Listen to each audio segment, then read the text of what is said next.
Mudah-mudahan untuk senantiasa sehat selalu dan dimudahkan segala urusannya insya Allah. Baik, para umahat dan para ayah, sambil menunggu Ustadz beristirahat terlebih dahulu karena baru tiba, kita mulai saja kegiatan kita pada pagi hari ini insya Allah. Bismillahirrahmanirrahim. Assalamualaikum warahmatullahi wabarakatuh. Ya alhamdulillah wa syukurillah wa salatu wa rasulillah. Asyhadu an la ilaha illallah wahdahu la syarikalah wa asyhadu anna Muhammadan abduhu wa rasuluh. Allahumma sholli ala Muhammad wa ala ali Muhammad kama shallaita ala Ibrahim wa ala ali Ibrahim wa barik ala Muhammad wa ala ali Muhammad kama barakta ala Ibrahim wa ala ali Ibrahim fil alamin innaka Hamidum Majid. Allahumma bika asbahna wa bika amsayna wa bika nahya wa bika namutu wa ilaika nusur. Allahumma anta rabbi la ilaha illa anta khalaqtani wa ana abduka wa ana ala ahdika wa wa'dika mastata'tu a'udzu bika min syarri ma sana'tu abu'u laka bi ni'matika alayya wa abu'u bi dzambi faghfirli fa innahu la yaghfiru dzunuba illa anta. Allahumma inni as'aluka ilman nafi'an wa rizqan thayyiban wa amalan mutaqabbal. Allahumma sholli wa sallim ala nabiyyina Muhammad.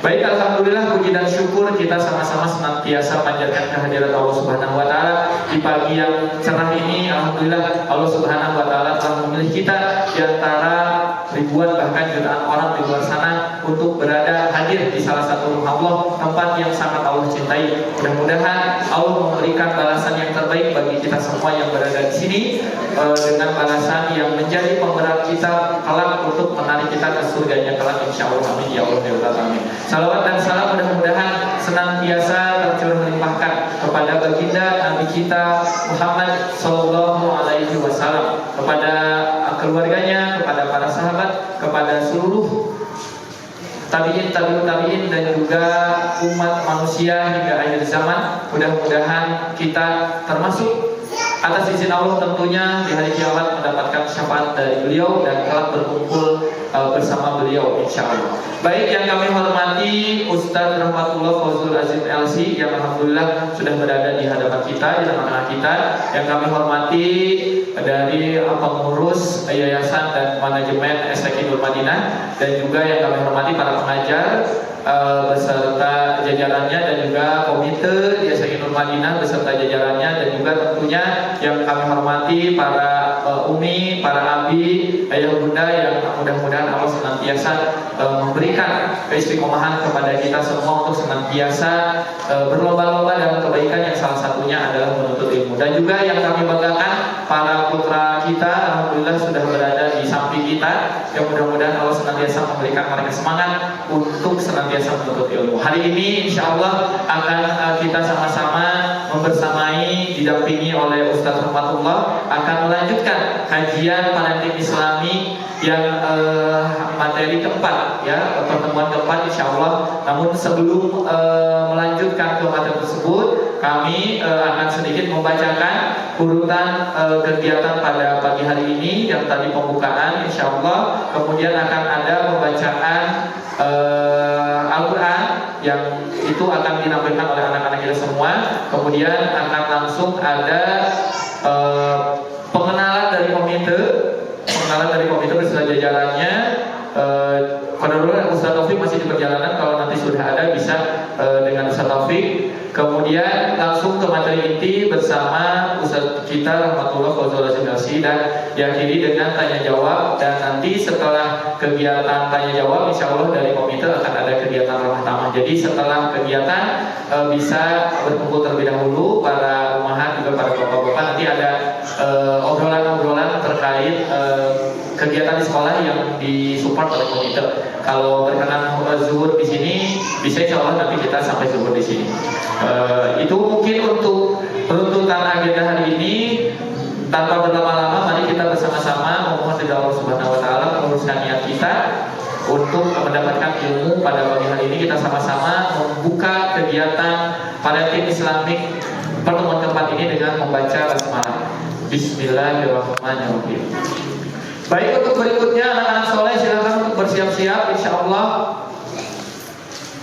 Berikutnya kami akan tampilkan sekaligus membuka kegiatan kita dengan hafalan Quran yang mereka sudah memiliki sebagian, dan insya Allah memberkahi kegiatan kita pada pagi hari ini. Silakan anak-anak soleh, anak-anak hebat, calon pemimpin di negeri kita untuk memasuki ruangan yang telah disediakan. Silakan. Assalamualaikum warahmatullahi wabarakatuh. Waalaikumsalam warahmatullahi wabarakatuh. Wahai saya salsa.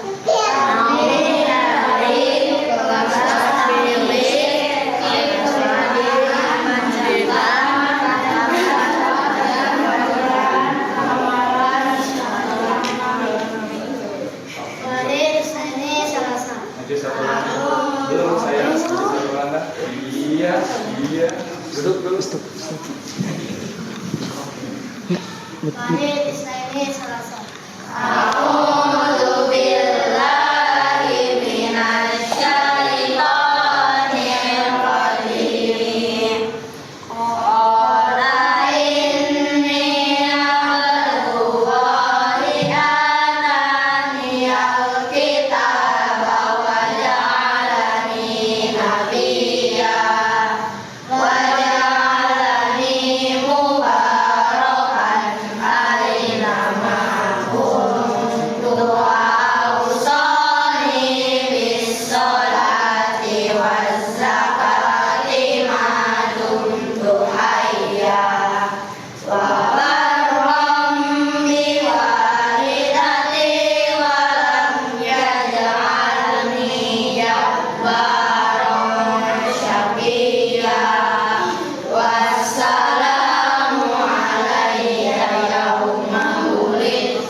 Tadi ditampilkan sebagian hafalan yang mereka miliki, yang mudah-mudahan terus memotivasi mereka untuk senantiasa berinteraksi dengan Al-Quran tentunya, dan terus disemangati di rumah, diingatkan tentunya supaya mereka terus disibukkan dengan kegiatan-kegiatan positif. Salah satunya adalah berinteraksi dengan Al-Quran, baik itu tilawah, baik itu murojaah juga, ataupun menghafal kalam baru di rumahnya dibantu oleh orang tuanya. Baik, untuk berikutnya sebelum ke komite, alhamdulillah sudah ada Ustaz Taufik selaku ketua yayasan. Anda persilakan Ustaz untuk Ustaz memberikan sambutan pada kegiatan pagi hari ini. Semoga Ustaz untuk waktu dan tempat dipersilakan.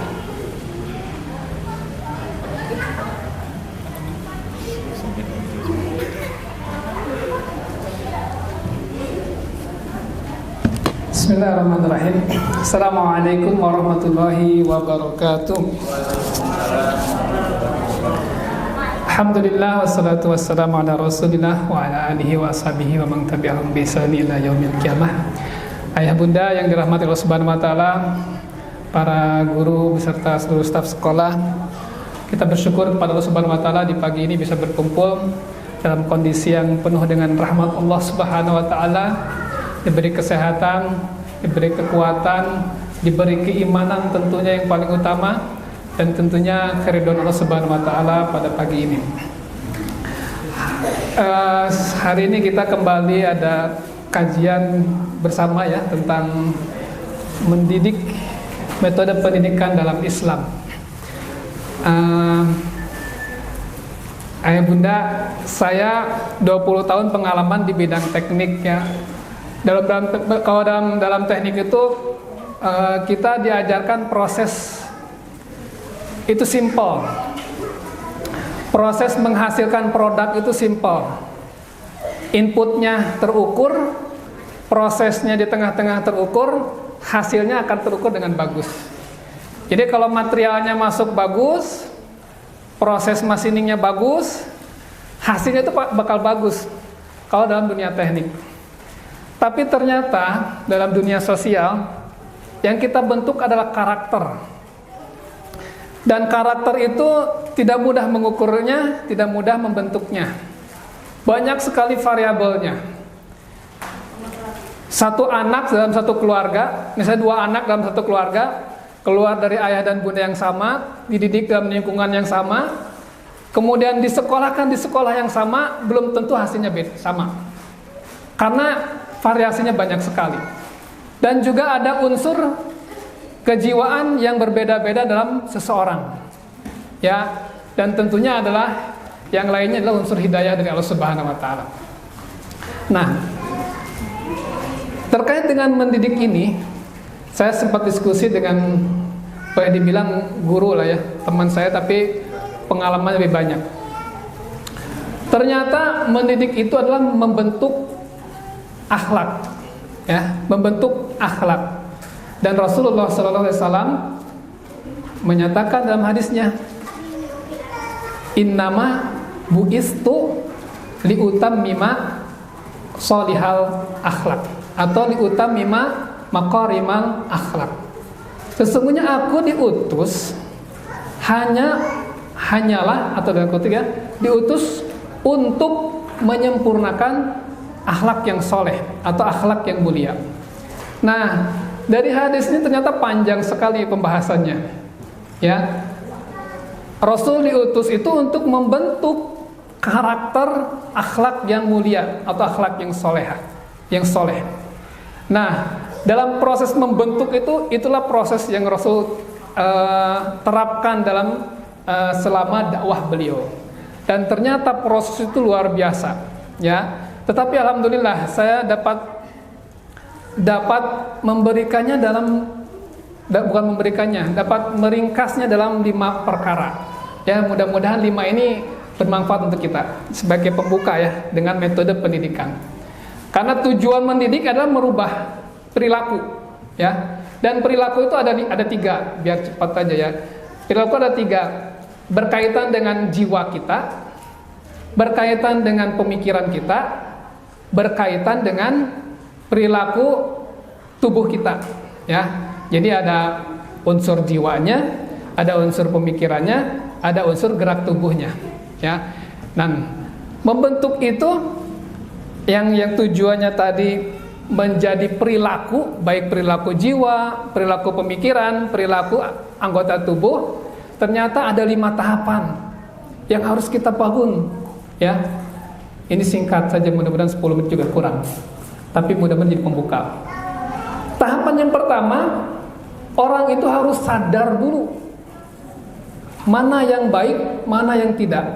Nah, makanya di sini nanti ada proses pembelajaran ilmu yang mudah-mudahan di sekolah ini kita bisa memberikan muatan itu kepada anak-anak, kepada diri kita sendiri, bahwa ini yang benar, ini yang salah, mana yang harus diikuti, mana yang harus dijauhi. Ilmu sehingga kita sadar. Kalau sampai belum sadar berarti belum selesai tahapan pertama, ya. Kemudian yang kedua, setelah sadar harus muncul menjadi niat, ya. Pertama 5 tahapannya. Pertama, sadar dulu, kita harus sadar dulu. Wah, ini tuh benarnya begini, ini tuh salahnya tuh begitu. Setelah sadar harus muncul niat, ya, dalam proses merubah perilaku, termasuk kepada anak kita. Kalau anak kita belum sadar, belum sampai muncul niat, berat kita untuk membentuknya. Mudah-mudahan kita dimudahkan. Pertama sadar, kedua harus sampai muncul niat dalam diri kita atau dalam diri anak didik kita, ya. Bagaimana caranya? Secara ilmu kita bangun motivasi. Nah, itulah manfaatnya kita menggali sirah nabawi, sirah para sahabat, menggali biografi orang-orang sukses. Nah, mudah-mudahan di sekolah ini kita bisa membangun pola itu. Sadar, kemudian muncul niat. Nah, dari niat sampai ke amal itu sangat berat prosesnya, ya. Mungkin bisa merasakan lah. Jangan jauh-jauh, mungkin kalau ibu-ibu ada yang punya niat pengen diet biar langsing, mungkin ada kayak gitu, ya. Tapi selama prosesnya itu berat sekali untuk mengamalkan diet-dietnya tersebut, kan. Nah, karena itu ada tahapan, ya. Harus sadar, harus niat. Setelah niat, belum tentu kita bisa beramal. Ini ada yang ketiga nih, kalau jari kita 5, sadar, niat, ini ada puncaknya nih, sampai kita beramal tuh. Yaitu bersungguh-sungguh agar niat itu kita amalkan, ya. Bagaimana caranya? Dipaksakan, ya, memaksakan, ya. Baik itu oleh guru, baik itu oleh murabi, baik itu oleh lingkungan. Nah, makanya pentingnya guru atau murabi, sehingga setelah kita sadar ilmunya, kita niat untuk melakukannya, kita dibantu oleh murabi untuk memaksakan beramal. Nah, baru setelah itu kita bisa beramal. Tapi beramal pun perlu satu hal lagi, lingkungan, ya. Kalau kita tidak punya lingkungan, beramal susah banget. Kalau kita nggak punya teman yang searah, sevisi, susah banget beramal, ya. Dan kami sekolah ini, ya, kita menyekolahkan juga anak di sekolah ini. Semoga dengan masuknya di lingkungan yang baik, kita bisa sama-sama memotivasi. Baik anaknya, baik gurunya, baik juga orang tuanya, sama-sama memotivasi. Makanya tadi nanti ada komite, ya. Kita juga ada komite, dibangun komite biar lingkungan ini lengkap. Lingkungan sekolah, lingkungan guru, lingkungan orang tua. Ya, kalau tidak dipaksakan, tidak ada dapat lingkungan, susah untuk berubah. Nah, kalau sudah terbentuk itu, kita bisa beramal, baik terpaksa atau tidak terpaksa, ya. Nah, kita berharap seperti itu. Nah, setelah itu dipaksakan beramal, baru bisa menjadi karakter. Nah, ini ternyata merubah perilaku itu 5 tahap. Sadar dulu, niat dulu, memaksakan diri dulu, beramal dalam lingkungan yang sampai dia konsisten, baru jadi karakter, ya. Kalau dalam bahasa Sunda ada istilahnya sudah dikurung ku iga, gitu, ya. Jadi karakter itu udah ngebangun sampai dia terkurung sama iga kita, baru itu jadi karakter. Jadi ada istilah adat geus kakurung ku iga, ya. Jadi udah susah diberubah lagi. Nah, itu karena sudah menjadi karakter. Dan kita berharap nilai-nilai positif yang diajarkan di sekolah, diajarkan oleh Rasulullah SAW dalam ajaran-ajaran Nabawiyah, itu menjadi adat Al-basasar itu udah jadi perilaku kita, akhlak kita, sehingga itu tidak bisa dirubah lagi. Karena ada satu tantangan lagi dari 5 ini. Setelah kita terus konsisten dawam, masih ada rasa malas yang akan muncul. Ya, rasa malas suatu saat, malas, mendingan begini. Nah, itu harus dilawan juga dengan doa-doa kita. Ya. Nah, mudah-mudahan ini menjadi pembuka bagi kita bahwa mendidik itu adalah membangun perilaku atau membentuk akhlak. Dan membentuk akhlak itu bertahap, tidak semudah. Dan membentuk akhlak itu harus bersama-sama, tidak bisa sendiri, harus bangun lingkungan.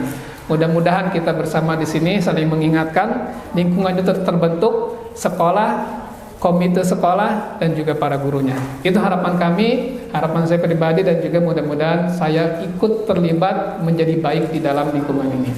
Terima kasih, mudah-mudahan bisa menjadi kebaikan dan juga membuka motivasi kita di awal pertemuan majelis ini, sehingga nanti tujuan kita benar-benar satu visi membangun kebaikan.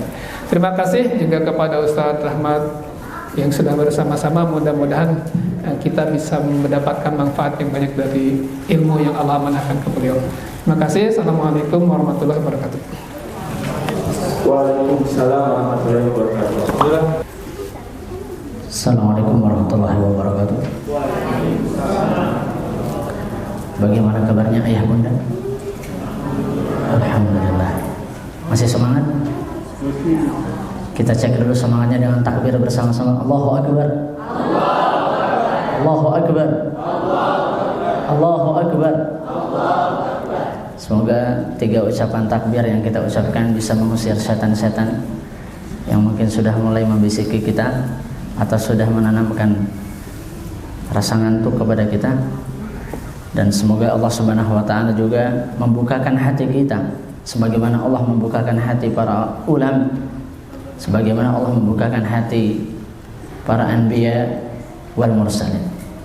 Alhamdulillah, alhamdulillahilladzi arsala rasulahu bil huda wa dinil haqqi liyudhhirahu 'ala ad-dini kullihi wa kafa billahi shahida. Asyhadu an la ilaha illallah wahdahu la syarika lah wa asyhadu anna Muhammadan 'abduhu wa rasuluhu alladzi la nabiyya wa la rasula ba'dahu, amma ba'd. Bunda yang dirahmati oleh Allah Subhanahu wa taala, kita kembali luruskan niat kita bahwa kita datang ke tempat ini semata-mata hanya mencari keridhaan dari Allah Subhanahu wa taala.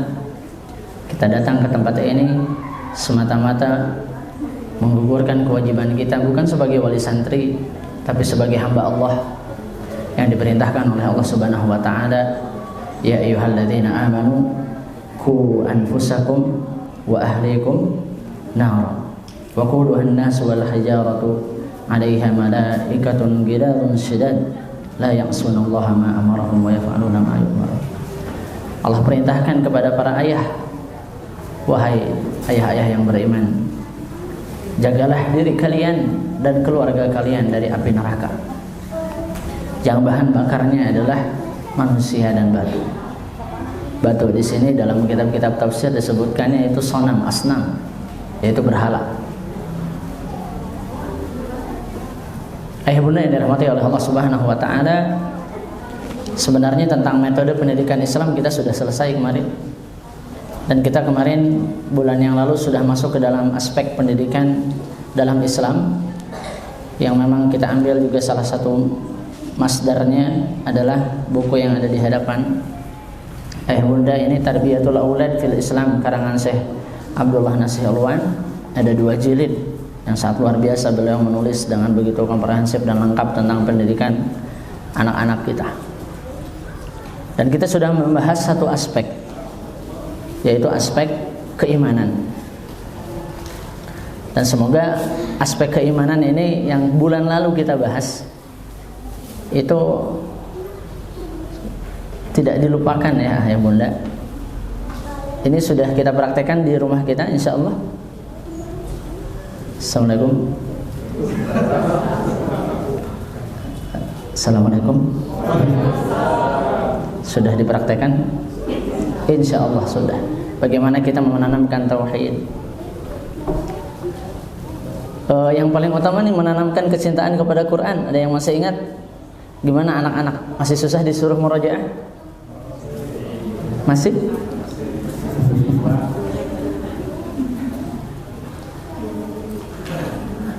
Nah, bunda, ini aspek yang paling utama, aspek keimanan. Bahkan ayat yang tadi kita baca yang berkaitan dengan keluarga didahului dengan seruan kepada orang-orang yang beriman. Ya ayyuhalladzina amanu, wahai orang-orang yang beriman, qu anfusakum wa ahlikum nar. Sehingga saya harap tidak hanya 1 bulan kemarin, tapi terus setiap hari kita latih keimanan yang kata Rasulullah, al-imanu yazidu wa yankus. Yazidu bi ta'atillahi wa yankusu bi ma'siyatillah. Iman itu bisa bertambah dan berkurang, bertambah dengan ketaatan kepada Allah dan berkurang dengan kemaksiatan kepada Allah.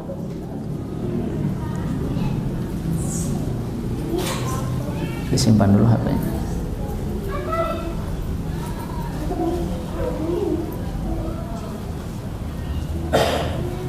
Anak-anak kita pun bisa seperti itu. Bisa jadi saat kita ayah dan bunda imannya naik, anak kita sedang turun iman. Saat iman kita sedang turun, bisa jadi anak kita sedang naik iman. Oleh karena itu perlu, ya, kalau handphone itu harus senantiasa di-upgrade, maka keimanan kita pun perlu untuk adanya tajdid, upgradisasi keimanan kita setiap harinya. Dengan terus menanamkan tauhid. Sudahkah kita menjawab segala sesuatu pertanyaan anak kita dengan qala Allah wa qala Rasul? Karena Allah berfirman begini, nah.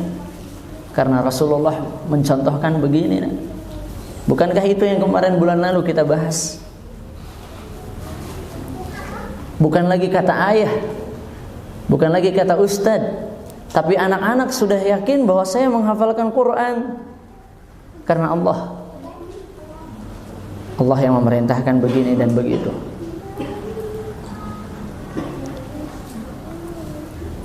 Saya ada santri usia 12 tahun minta nelpon sama abi.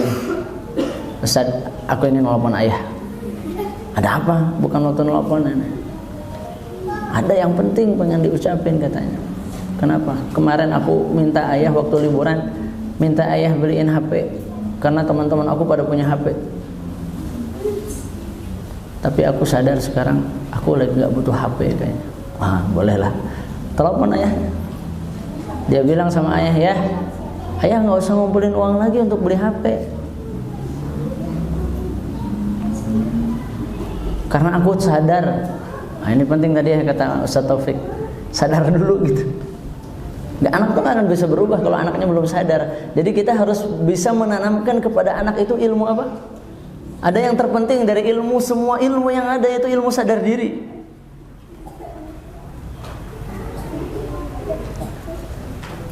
Ilmu akidah atau apapun itu, sadar diri dulu. Ada kata-kata mutiara dari kutipan para ulama, man arafa nafsahu faqad arafa rabbahu. Siapa yang mengenal dirinya, dia akan kenal dengan Tuhannya, dengan Rabbnya. Anak kalau tidak dididik ilmu sadar diri, akan sulit kita untuk menyadarkannya di suatu hari nanti. Si ayah itu langsung tertegun. Ya udah nak, berarti kamu sudah sadar ya bahwa kamu belum butuh HP. Usia kamu belum membutuhkan. Membangun kesadaran itu perlu dengan terus menanamkan, menasehati dan membiasakan.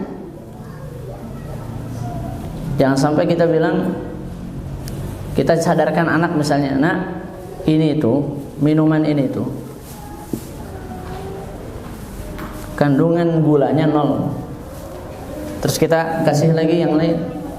Yang ini nak, kandungan gulanya 20 gram. Ini kalau kita minum ini setiap hari, diabetes nanti kita, rusak ginjal kita. Kita kasih materi itu, nasihat itu. Tapi apa kebiasaan yang kita lakukan? Ketika dihadapkan kepada air putih dan alih-alih, mohon maaf sebut merek, Kita tidak membiasakan anak untuk memilih air putih. Sama HP pun begitu. Ada Quran, ada HP. Ketika anak tantrum, marah-marah, cemberut, kita tidak bisa membiasakan anak simpan HP-nya, nak.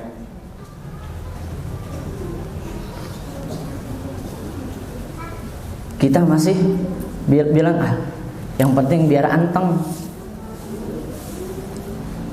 Padahal dengan antengnya anak dengan HP, mohon maaf, dalam kadar batas yang lebih dari waktu yang normal, yang terjadi adalah anak menjadi orang yang tidak peduli kepada lingkungan sekitarnya, tidak peka. Yang penting dia fokus sama HP-nya. Ini yang berbahaya. Nah, karena itu saya harap ya aspek keimanan ini kita bangun. Karena untuk membahas yang kedua tidak mungkin kecuali dengan keimanan. Yang kedua adalah tentang yang tadi disampaikan oleh Ustaz Taufik, li utammima makarimal akhlak, li utammima mahasinal akhlak, untuk menyempurnakan akhlak moral. Dan itu disebutkan dalam ini di jilid pertama. Beliau menyebutkan tentang aspek mas'uliyatut tarbiyah al-khuluqiyah, aspek tarbiyah akhlakiyah, moral. Yang kedua. Kenapa ini ditempatkan kedua sebelum nanti yang ketiga, keempat, dan yang kelima? Karena bukti keimanan seseorang itu sudah baik adalah moralnya baik. Mudah-mudahan ada yang baca 3 hari ke belakang berita pondok yatim di Tangerang. Ada yang baca ya? Berapa lama beliau membina pondok yatim tersebut? Ada yang baca 20 tahun, ada berita lain mengatakan 18 tahun. Bayangkan. Ini angkat tangan yang belum baca beritanya. Sudah semua? Sudah, ibu-ibu paling update nih, bapak-bapak. Bapak-bapak sibuk cari uang. Alhamdulillah, enggak apa-apa, Pak. Saya pun tahu dari istri saya ya, kalau nggak salah. Bayangkan pondok yang mungkin berbasis Quran, yatim dan Quran, ustadz. Tapi 18 tahun itu dibangun ternyata menjadi kampung LGBT, menjadi kampung Sodom. Mengerikan nggak? Bahkan santrinya yang paling dewasa usia 20 tahunan. Berarti dia mungkin di pondok itu usia SD ya? Dari SD sampai usia 20 tahunan sudah melengkung tulangnya.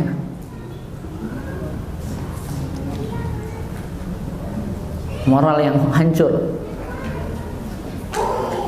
Kita disedihkan yang hal-hal yang haram di hari ini menjadi lifestyle. Ayah bunda, judi. Karena di sekolah SD, SMP, SMA kita nggak diajarin gimana caranya misalnya mencari uang yang halal, sehingga solusi terbaik ikut judi. Bahkan itu dialami oleh anak-anak yang usia SMP sampai SMA, bahkan sudah masuk ke dalam games online-nya anak-anak SD. Meskipun hanya bayar 10.000 ngumpulin uang di games online itu, harus beli koinnya katanya 10.000, minta uang terus akhirnya nanti dia dapat 50.000. Yang pada akhirnya uang orang tua yang jadi korban. Apalagi yang menjadi lifestyle, zina. Sampai ada aturan tentang pemberian alat kontrasepsi yang katanya ditunda. Alhamdulillah kalau ditunda, jangan ditunda atau ditiadakan, harus sama ya. Ditunda karena banyak yang protes. Tapi dalam prakteknya, lihat alat kontrasepsi itu dijual bebas di supermarket, bahkan di depan kasir, dan siapa saja bisa beli. Nggak ada persyaratan beli itu harus pakai buku nikah dan lain sebagainya, tidak ada. Zina itu sudah menjadi lifestyle masyarakat sekarang.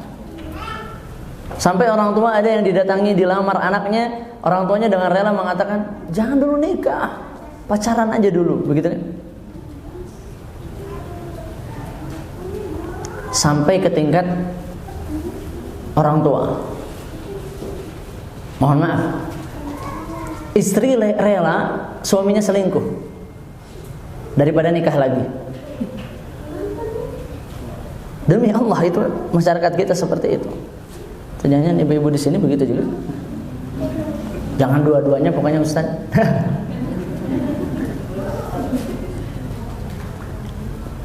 Padahal Allah Subhanahu wa taala yang membolehkan sesuatu yang boleh, bahkan sebagian ulama mengatakan sunnah bagi yang memang mampu, itu menjadi sesuatu yang haram. Dan yang haram menjadi sesuatu yang harus. Ini mengerikan. Mengerikan. Aspek moral kita sudah hancur. Kita nggak bicara masalah perasaan, bunda-bunda. Dan kita kepada ayah-ayah nggak bicara masalah logika. Aspek moral ini berkaitan dengan ayat yang tadi kita baca. Baik, izinkan saya kembali melihat surat At-Tahrim yang tadi kita baca. Ayo bunda, silakan yang ada Quran akhir zamannya kita buka bersama-sama. Sebelum kita masuk ke sini ya, aspek-aspeknya. Surat apa? At-Tahrim, surat ke-66, ayat ke-6.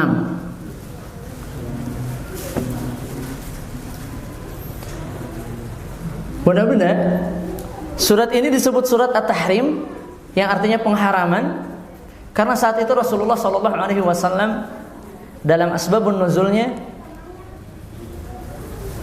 ada hal-hal yang bertentangan dengan, mohon maaf, adab yang baik dari istri kepada suami. Rasulullah mengharamkan madu. Gara-gara apa? Gara-gara setiap pagi itu Rasulullah mengunjungi Maria Al-Qibtiyah. Ada yang mengatakan ini hamba sahayanya Rasulullah, ada juga yang mengatakan sudah sah menjadi istrinya Rasulullah. Dan setiap pagi saat itu Rasulullah hampir rutin meminum madu dari rumahnya Maria. Aisyah yang melihat, ya, semoga Allah merahmati dan meridhai ibunda kita Aisyah, langsung bicara kepada Hafsah. Nampaknya kita harus mengatakan, ini singkat ceritanya, bahwa mulutnya Rasulullah bau. Pokoknya kalau Rasulullah datang bilang, mulutmu bau. Hafsah setuju. Makan perempuan. Lalu Rasulullah datang ke rumah Aisyah. Rumah saat itu maksudnya kamar-kamar ya, karena kecil saja. Rasulullah mengetuk pintu Aisyah, dan Aisyah mengatakan, mulutmu bau, wahai Rasulullah. Untuk memastikan itu, Rasulullah SAW memastikannya mendatangi rumahnya Hafsah. Dan apa yang terjadi, ayah bunda yang dirahmati oleh Allah, Hafsah mengatakan hal yang sama. Maka saat itu Rasulullah mengumpulkan para sahabat dan mengumumkan bahwa madu jangan lagi diminum. Turunlah peringatan, ya ayuhan nabiyyu lima tuharrimu ma ahallallahu laka tabtagi mardata azwajik wallahu ghafurur rahim. Wahai Nabi, kenapa engkau mengharamkan sesuatu yang Allah halalkan sementara engkau mengharapkan keridhaan dari istri-istrimu? Ayat ini turun sebagai tanda bahwa Rasulullah itu maksum, dijaga oleh Allah Subhanahu wa taala. Lalu muncullah perkataan-perkataan Umar yang bahkan menasihati Hafsah anaknya, jika kalian bertaubat maka kalian telah condong kepada kebenaran hati kalian. Tapi kalau tidak, digantikan dengan wanita-wanita muslimah, mukminah, qanitah, hafizah, yang taat kepada Allah Subhanahu wa taala. Dari kejadian itulah langsung Allah Subhanahu wa taala menurunkan ayat yang memerintahkan seluruh orang-orang beriman, ku anfusakum wa ahlikum nara. Jagalah diri kalian dan keluarga kalian dari api neraka. Yang bahan bahas dasarnya manusia dan batu. Kita agak mundur jauh sekali ke surat Al-A'raf. Surat apa ya bunda? Al-A'raf, di pertengahan juz 9 ya.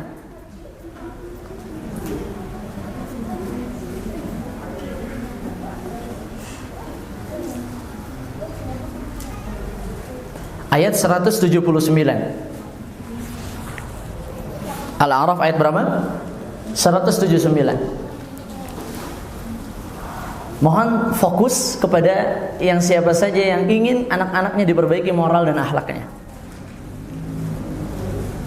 Kunci ini tidak boleh lepas. Kalau lepas bocor bahaya. Di sini Allah Subhanahu wa taala gambarkan karakter ahli neraka. A'udzubillahi minasyaitonir rajim. Wa laqad dzara'na li jahannama katsiran minal jinni wal ins. Telah kami penuhi di dalam jahannam dengan banyaknya manusia dan jin. Apa karakter ahli neraka? Lahum qulubun la yafqahuna biha. Mereka punya hati yang tidak dipakai untuk bertafakuh, untuk berfikir, untuk merenungkan. Jadi ternyata alat berfikir itu bukan otak sebagaimana kita pikirkan, tapi justru hati. Lahum qulubun la yafqahuna biha. Hati yang tidak berfikir, hati yang tidak bertafakuh. Kita yakin hati yang baik kan pikirannya baik juga. Yang kedua, lahum a'yunun la yubsiruna biha. Mereka memiliki mata yang tidak digunakan untuk berbasirah, tidak digunakan untuk melihat sesuatu yang benar. Matanya tidak berfungsi sebagaimana fungsinya. Bukan untuk melihat, maksudnya dalam tanda di sini adalah dia basirah itu bagaimana dia bisa merencanakan hal-hal yang baik menuju Allah Subhanahu wa taala. Walahum adhanun la yasma'una biha, dan mereka punya telinga-telinga yang tidak dipakai untuk mendengarkan ayat-ayat Allah, mendengarkan peringatan-peringatan Allah. Hati, mata dan telinganya tidak berfungsi. Apa kata Allah? Ulaika kal an'ami bal hum adhal. Mereka itu seperti binatang ternak, bahkan lebih sesat. Binatang ternak yang saling menzolimi, nanti di akhirat Allah akan mengatakan kunu turaba, jadilah tanah kalian. Maka orang-orang kafir mengatakan wa yaqulul kafiru ya laitani kuntu turaba. Kenapa kami enggak jadi tanah juga gitu? Bunda yang dirahmati oleh Allah Subhanahu wa taala, tapi sayangnya orang-orang zalim yang tidak berfungsi hati, mata dan telinganya enggak jadi tanah, harus masuk ke dalam neraka jahanam. Ulaika humul ghafilun, mereka lah orang-orang yang lalai di sisi Allah Subhanahu wa taala.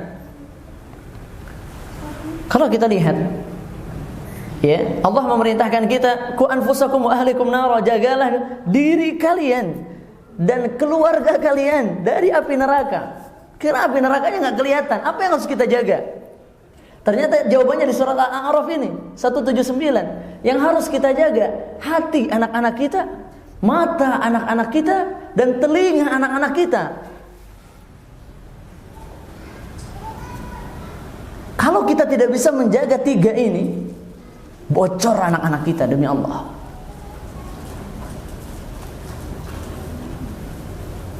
Bunda yang dirahmati oleh Allah Subhanahu wa taala, kita lihat ke surat Qaf. Di halaman terakhir surat Qaf. Surat apa? Surat Qaf. Surat Qaf ini termasuk surat pendek, Bunda.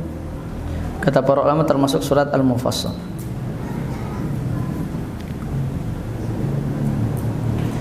Ayat ke-36 dan 37. Allah Subhanahu wa taala berfirman, A'udzu billahi minasyaitonir rajim. Wa kam ahlakna qablahum min qarnin hum ashaddu minhum batshan fanaqabu fil biladi hal min mahas. Dan betapa banyak kaum-kaum yang kami binasakan sebelum mereka. Lebih kuat mereka itu dibandingkan kafir Quraisy. Ada Fir'aun, ada Thamud, ada 'Ad, ada kaum Nuh, kaum Lut. Semua dibinasakan oleh Allah. Tidak tersisa kecuali beberapa saja untuk menjadi pelajaran bagi kita. Apa kata Allah di ayat setelahnya? Coba semuanya pasti hampir, ya, saya yakin, saya husnuzan semuanya hampir sudah tahu kisah Fir'aun ditenggelamkan, kisah kaum Lut dibalikan, dihujani batu yang panas, kisah Nabi Nuh dengan banjir bandangnya. Kita hampir semuanya sudah tahu. Tapi apa kata Allah di ayat setelahnya? Inna fi dzalika ladzikra. Sesungguhnya itu semua cerita-cerita kaum-kaum terdahulu, artinya Al-Qur'an yang menceritakan, akan menjadi pelajaran dzikra liman kana lahu qalbun, bagi siapa yang hatinya berfungsi. Lalu apa? Wa alqas sam'a, dan pendengarnya dicurahkan betul-betul perhatian. Wa huwa syahid, dan dia menyaksikan. Ini kembali lagi kepada apa? Hati, telinga dan mata. Oleh karena itu para ulama mengatakan ketika menjelaskan hadis ada segumpal daging yang mana jika daging itu baik, baik seluruh tubuh. Dan jika buruk segumpal daging itu, buruklah seluruh tubuh. Bunda sudah tahu hadis ini. Apa segumpal daging itu? Hati. Ini jantung spiritual, di sini letaknya. Bukan liver ya. Hati, kolbun. Kolbun itu ini jantung secara biologis. Tapi maksudnya apa? Jantung spiritual kita. Jika hatinya baik-baik seluruh tubuh. Dan hati itu, nah seperti ini. Kalau kita ibaratkan dia memiliki penutup, maka penutup ini adalah mata dan telinga, kata para ulama. Jika mata dan telinga itu bocor dan dimasuki dengan hal-hal yang tidak baik, ya ibaratkanlah ini air yang hitam, terus diisi, kalla bal rana ala qulubihim ma kanu yaksibun, maka menutupilah hati mereka. Rona itu menutupi hati mereka apa? Noktah-noktah kehitaman atas apa yang mereka perbuat. Satu kali dia berbuat dosa, noktah-noktah kehitaman hitam itu akan menutupi hatinya. Tapi kalau dia diisi dengan Quran putih, sayangnya kita capek-capek membayar anak sekolah dan lain sebagainya, kita nggak bisa jaga mata dan telinga anak-anak kita di rumah. Ini jadi perlu catatan, ternyata kerjasama itu tidak cukup ayah bunda saja. Nenek kakek pun harus dikasih tahu sedikit-sedikit. Nah, ayah bunda yang dirahmati Allah, sehingga ayat-ayat yang berurutan tadi kita baca dari At-Tahrim ayat ke-6, lalu ke Al-A'raf 179, dan di surat Qaf terakhir 36 dan 37, itu membuat kita faham bahwa jagalah keluarga kita dari api neraka. Maksudnya jagalah yang paling utama mata dan telinga kita sebagai pintu hati anak-anak kita. Yang paling utama ayah dan bunda dulu. Bagaimana ayah menjaga pandangan, bagaimana ayah menjaga pendengaran. Jangan sampai nyuruh anak-anak murojaah, tapi ayahnya asik mendengarkan musik koplo, dangdut dan lain sebagainya. Ayah macam apa ini? Kalau ingin anak-anaknya menjadi ahlul Quran, maka ayah dan bunda telinganya harus makmur dengan Quran juga. Matanya pun harus sering melihat kitab-kitab, buku-buku, atau ya Quran itu juga. Maka kita titip betul-betul agar kedepannya pembangunan ya moral itu, kita membangun moral anak-anak itu mudah. Gimana kita membangun sesuatu gitu ya, membersihkan sesuatu, hati yang kita tidak bisa memasukinya karena sudah tertutup. Di mana Ibnu Qayyim juga mengatakan, jika hati seseorang dipenuhi oleh musik-musik dan lagu-lagu, Al-Quran tidak akan bisa memasukinya. Al-Quran dan musik ibarat minyak dan air yang tidak akan bisa bersatu.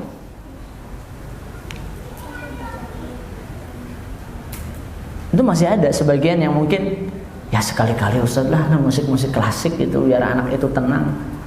Padahal Allah sudah mengatakan bahwa ala bidzikrillahi tatma'innul qulub. Sesungguhnya dengan zikir kepada Allah tenang hati itu, dan sebaik-baik zikir adalah Quran. Inna nahnu nazzalna adz-dzikra.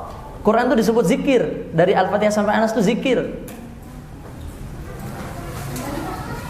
Oleh karena itu saya titip ya, sebelum kita membahas panjang jauh, tolong kita kerjasama menjaga mata dan telinga anak-anak kita. Siap ayah bunda? Assalamualaikum ayah bunda. Siap insyaallah. Tapi sebelum menjaga telinga dan mata anak-anak kita, Allah katakan ku anfusakum. Siapa dulu? Diri sendiri dulu. Ayah dan bunda, kita bersama-sama bersemangat menjaga pandangan kita dan menjaga telinga kita, sehingga hati kita insyaallah subhanahu wa ta'ala, insyaallah Allah subhanahu wa ta'ala akan menjaga hati kita. Nah, ibu yang dirahmati oleh Allah, kita akan membahas beberapa poin-poin yang berkaitan dengan moral atau akhlak ini. Sehingga mohon maaf, sudah kita sepakati ya, bahwa saat keimanan seseorang baik, maka baiklah moral dan akhlaknya.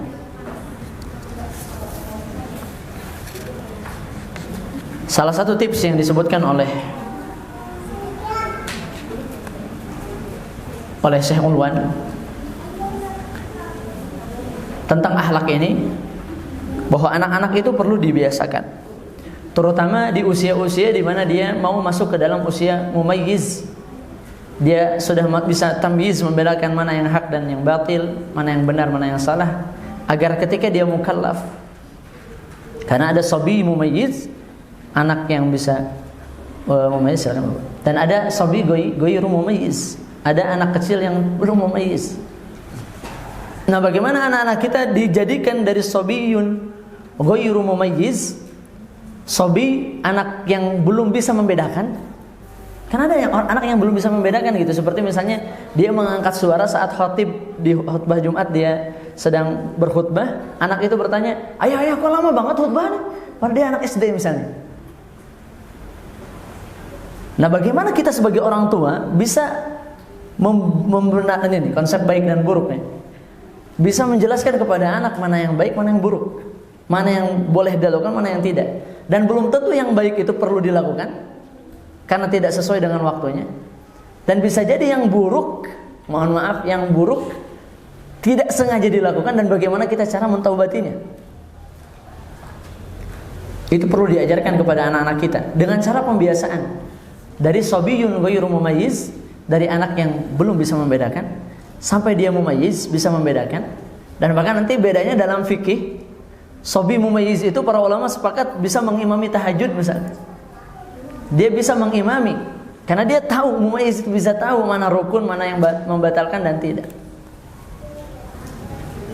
Sampai ketika dia mukallaf, artinya sudah balik dan menjadi mukallaf, dia akan menjadi pemuda-pemudi yang tangguh, yang bisa menanggung beban syariat ini.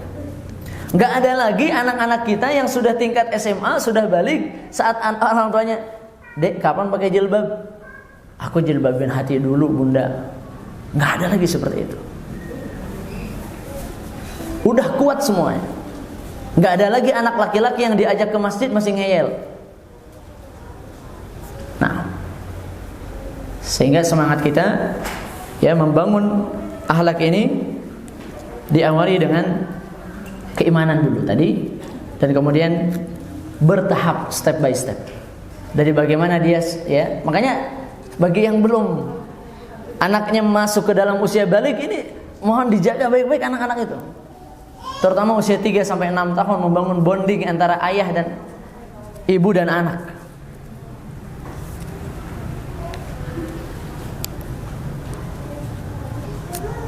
Dulu sebelum runtuhnya Turki Utsmani, kita kenal, saya lupa namanya, barangkali nanti di searching saja ya, 2 peneliti asal Inggris dan Prancis yang meneliti kenapa umat Islam ini bisa kuat. Ternyata yang mereka teliti, kuatnya umat Islam dalam sistem pendidikan mereka, di mana anak-anak kecil saat itu, TK, SD, kalau seusia SD kita tingkatkan sesuai dengan standar sekolah di negeri kita, itu mereka sudah hafal Quran dan hafal mutun-mutun ilmiah.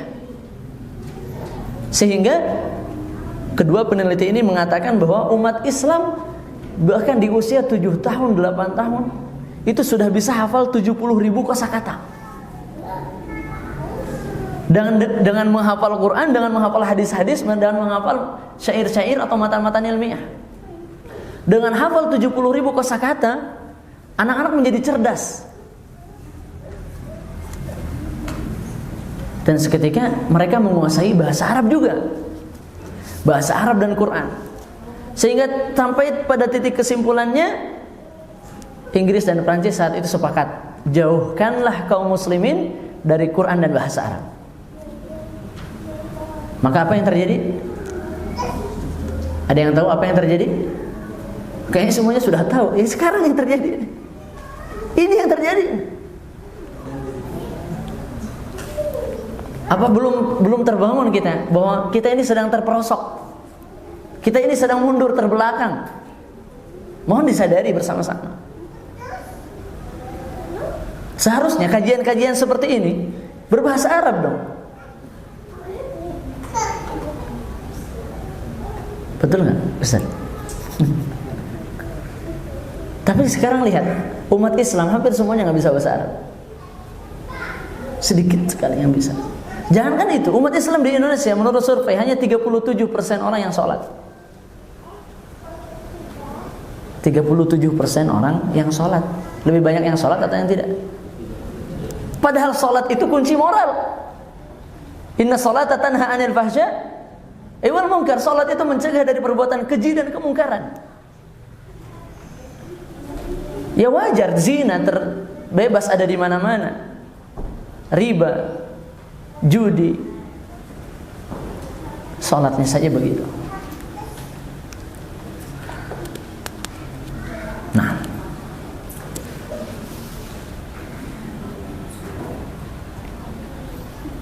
di sini beliau salah satu tips yang bisa terus ditanamkan, didoktrin kepada anak-anak kita. Saya ingin ngajarin bahasa Arab sedikit nih, buat mohon maaf kepada yang sudah bisa bahasa Arab. Tapi yang mungkin belum bisa, kita ikuti sama-sama. Ajarkan ini kepada anak-anak kita. Anak-anak boleh ikutin ya. Allahu ma'i, sama-sama. Allahu nadhiru ilayya. Allahu syahidi. Yang pertama, Allahu ma'i, sama-sama. Allah senantiasa bersamaku. Sesuai dengan ayat, wa huwa ma'akum aina ma kuntum. Bersama di sini bersama ilmunya, bukan zatnya. Allah meliputi kita ilmunya. Coba anak itu ditanamkan gitu, Allahu ma'i. Allah senantiasa bersamaku. Dek, ayah bunda pergi dulu ya. Titip rumah. Nggak ada tuh anak yang bertauhid langsung merengek. Takut. Kata-kata ini langsung muncul. Siap ayah bunda. Allahu ma'i. Allahu nadhiru ilayya. Allahu syahidi. Yang pertama, Allahu ma'i. Tanamkan Allah senantiasa bersamaku. Sebelum nanti kita masuk ke ini ya. Ini kan mengisi hati anak kita. Telinganya nih harus benar-benar Allahu ma'i. Yang kedua, Allahu nadhiru ilayya. Nadhiru ilayya. Allah senantiasa melihatku. Apa artinya? Allah senantiasa melihatku. Dan yang ketiga, Allahu syahidi, sama semakna Allah menyaksikanku. Bisa bunda-bunda? Boleh diulang bunda-bunda? Yang pertama apa? Iya, bunda-bunda dulu. Ya, ini semangat ini, masya Allah. Bunda-bunda, yang pertama? Artinya? Nah, yang kedua, Allahu nadhiru ilayya. Allah melihatku. Nah, yang ketiga, Allahu syahidi. Apa artinya? Allah menyaksikanku. Ini penekanan saja kepada pernyataan yang kedua. Nah, sekarang bapak-bapak, yang pertama apa? Yang kedua? Yang ketiga? Syahidi, masya Allah. Nah, itu kunci dulu. Kunci benar, jangan keluar itu pemahaman itu. Anak itu harus terus menyerap nanti segala sesuatunya sehingga hatinya bertambah luas volumenya, terus diisi dengan Quran. Kok sudah 2:30, saya kaget. 10:37. Baik.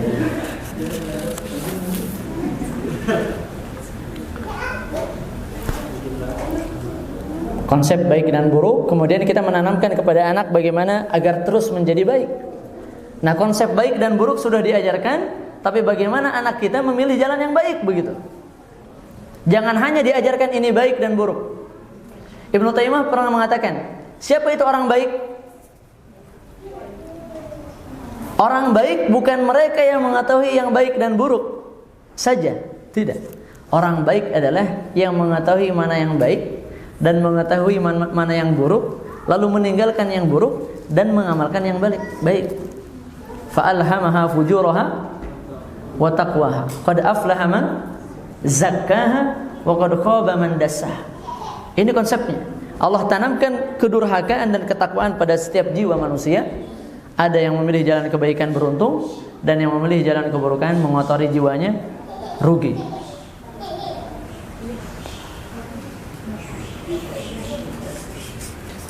Ini memang banyak sekali yang ingin saya sampaikan, tapi saya ingin meringkasnya. Baik, kita pahami bahwa moral tadi, ya, kita ke sebelah kanan, dia adalah akhlak, dan akhlak itu baik dengan iman yang kuat, dengan iman yang baik.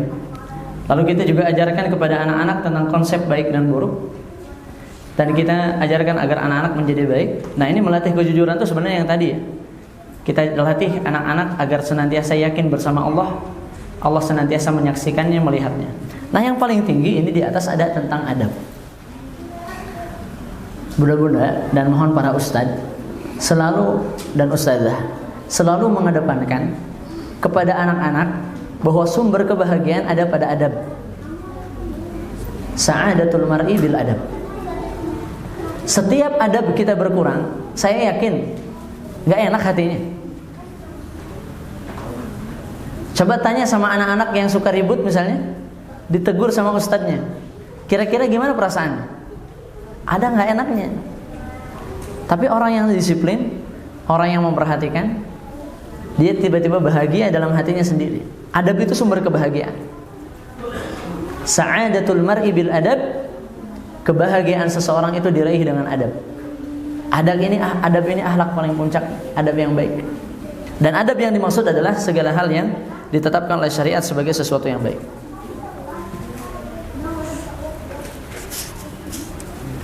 Di sini Syekh Ulwan menjelaskan tentang beberapa karakteristik anak-anak yang sudah melenceng. Salah satunya adalah, di sini ada 4 ya, sekitar 4. Anak-anak yang hidup dalam kelalaian. Lihat anak-anak yang seperti ini. Anak-anak, mohon maaf, di sini disebutnya balid. Balid itu kosong. Mohon maaf. Bego gitu ya, tolol. Mohon maaf lagi, bahasa kasar mungkin. Goblok gitu ya, dongo. Nauzubillah. Ada anak-anak yang hidup seperti itu, tidak diperhatikan oleh ayahnya. Dia belajar apapun, dia sudah seperti hewan peliharaan yang dititipkan aja gitu aja. Maka apa kata beliau? Hidupnya seperti matinya, adanya seperti tidak adanya. Dia datang ke rumah, tidak assalamualaikum. Dia tutup pintu rumah. Dia lihat makan ada tidak. Kalau ada dia makan, kalau tidak ada dia main games.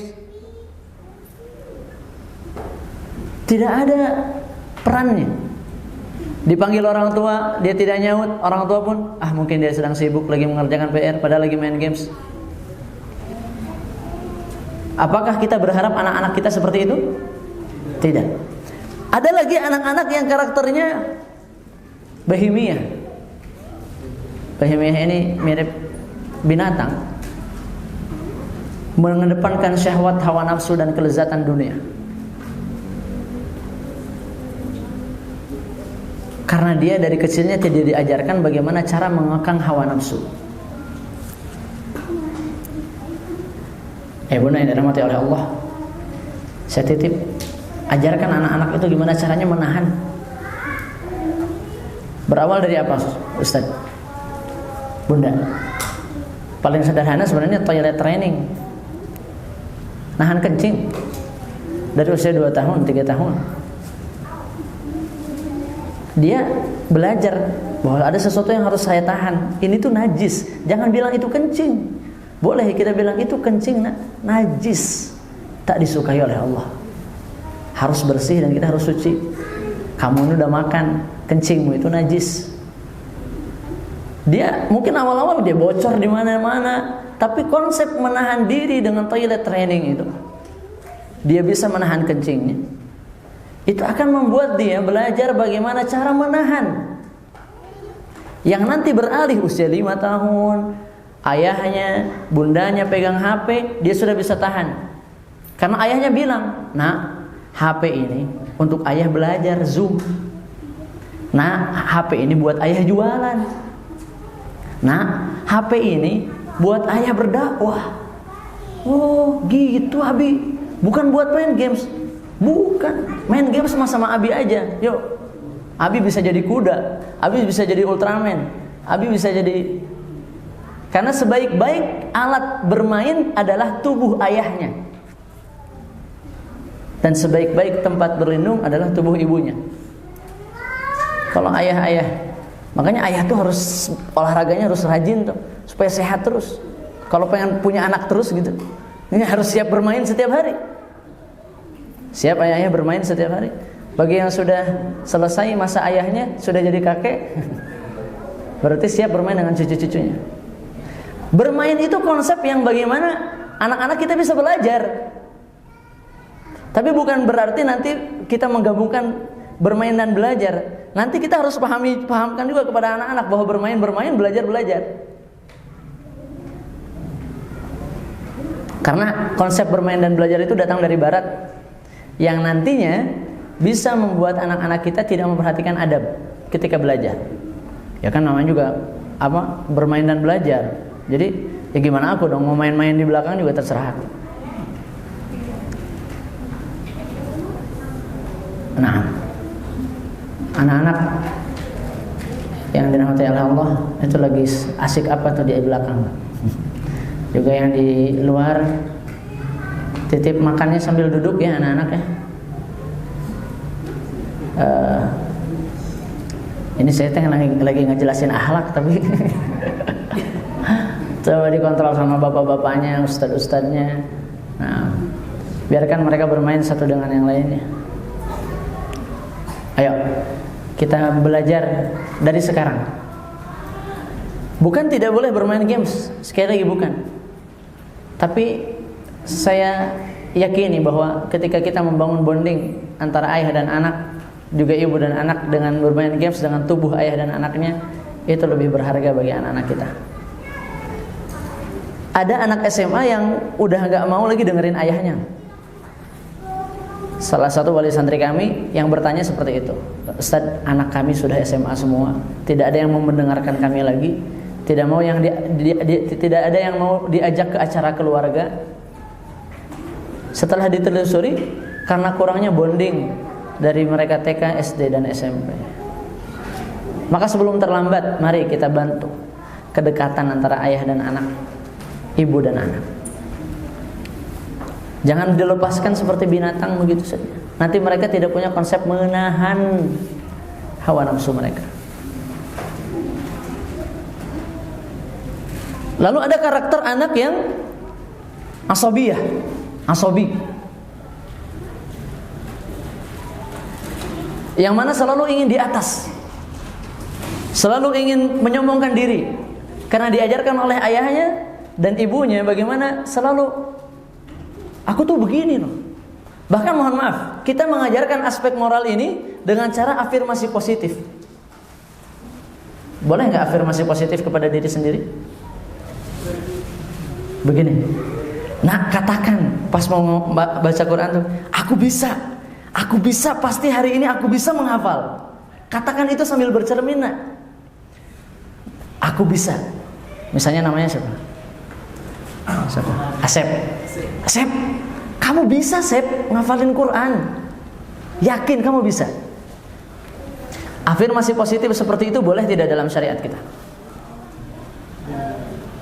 Boleh. Seperti boleh gitu ya, padahal tidak boleh. Kita sudah melupakan aspek yang pertama, aspek keimanan.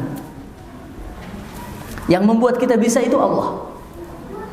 Yang membuat kita mampu adalah Allah. Kita harusnya mengafirmasi segala hal yang positif itu dari Allah Subhanahu wa ta'ala. Kesannya seperti boleh. Dan itu adalah sesuatu hal yang sebenarnya kita sudah menghilangkan aspek keimanan yang nanti berujung kepada anak-anak kita moralnya kurang baik. Seharusnya bagaimana? Nah, segala hal yang kita lakukan, hada min fadli rabbi, ini dari karunia dari Allah.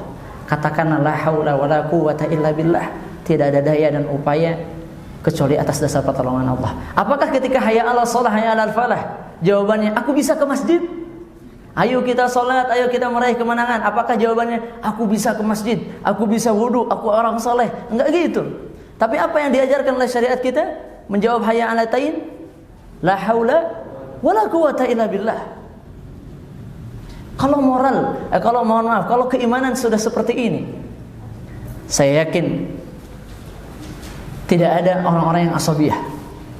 Tapi kalau anak-anak terus diberikan bahwa afirmasi positif itu perlu, ini perlu dikoreksi, ayah bunda.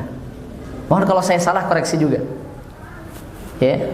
Nah, afirmasi positif itu dirubah bahasanya supaya aspek keimanannya tidak hilang.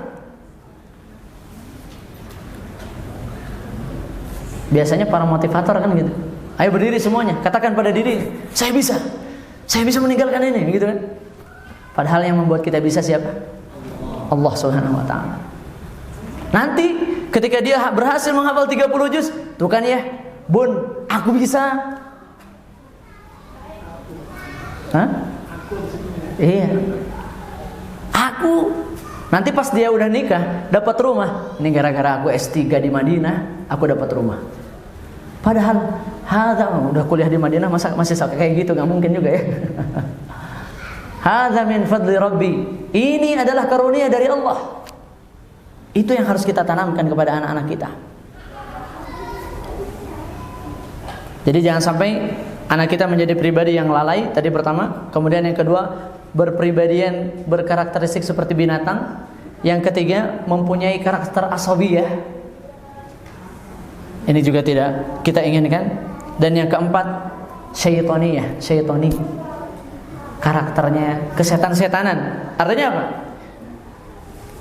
Lihat, kita menanamkan ingin punya anak yang moralnya baik. Tapi ayah memanggil ibunya dengan cara membentak. Pulang karena capek kerja, dipukul ibunya, istrinya sendiri. Dipukul, dibentak. Diapakan lagi? Diapakan lagi ya? Sampai pada tingkat ada yang dimutilasi dan dimasak. Dan jangan disangka anak-anak itu tidak melihat. Bahkan kata ahli psikolog, anak usia 2 tahun saja itu bisa pura-pura tidak tahu. Kenapa? Karena dia takut ayahnya ngambek nih, ibunya juga melotot. Coba bayangkan.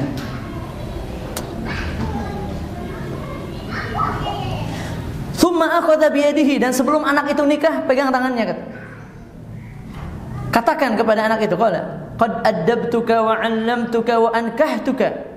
Aku sudah mengajarimu adab, aku sudah mengajarimu ilmu, aku sudah menikahkanmu. Wa a'udzu billahi min fitnatika fid dunya wa 'adzabika fil akhirah, dan aku berlindung kepada Allah dari ujianmu di dunia dan azab karenamu di akhirat. Ayah yang luar biasa. Dan meskipun hadis ini dhaif, sekali lagi ada komentar dhaif, tapi ya para ulama mengatakan secara makna dia sahih. Meskipun ada koreksi dari segi umur-umur yang tadi ditetapkan. Sehingga jika muncul akhlak-akhlak yang buruk dari anak-anak kita, kita harus segera mengobatinya. Nah ya bunda, nampaknya ada diskusi sedikit atau sesi tanya jawab. Insya Allah ada sedikit hadiah bagi yang ingin menjawab atau ingin bertanya. Ini semuanya? Iya semuanya. Ada 2 lagi. Ini tuh satu-satu? Iya boleh. Oh, kirain 1 orang dapat 3 gitu? Enggak. Ada buku bagus nih, Ibu Madrasah dan Ayah Kepala Sekolah. Ada yang mau, bunda? Ini nanti kalau nggak ada yang mau buat saya semua. Silakan ayah bunda yang ingin bertanya atau ingin menambah. Silakan bapak. Langsung saja. Iya boleh. Tidak ada mikrofon ya? Boleh silakan. Waalaikumsalam. Dengan bapak siapa dan wali santri dari? Baik. Terkait percaya diri. Nah, tadi kan bahwa ada sedikit bahwa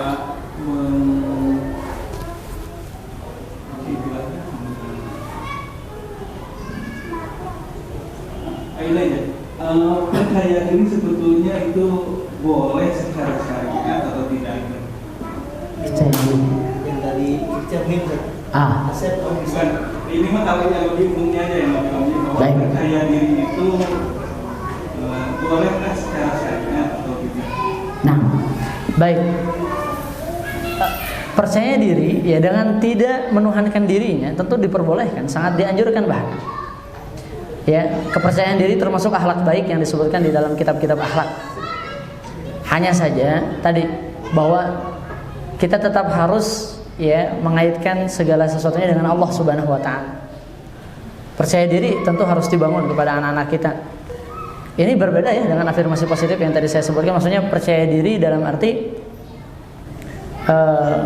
seseorang itu yakin bahwa Allah melindunginya, Allah memampukannya. Itu percaya diri yang bagus. Seperti seseorang misalnya, kan ada yang sampai usia 20 tahun belum percaya diri untuk khutbah Jumat.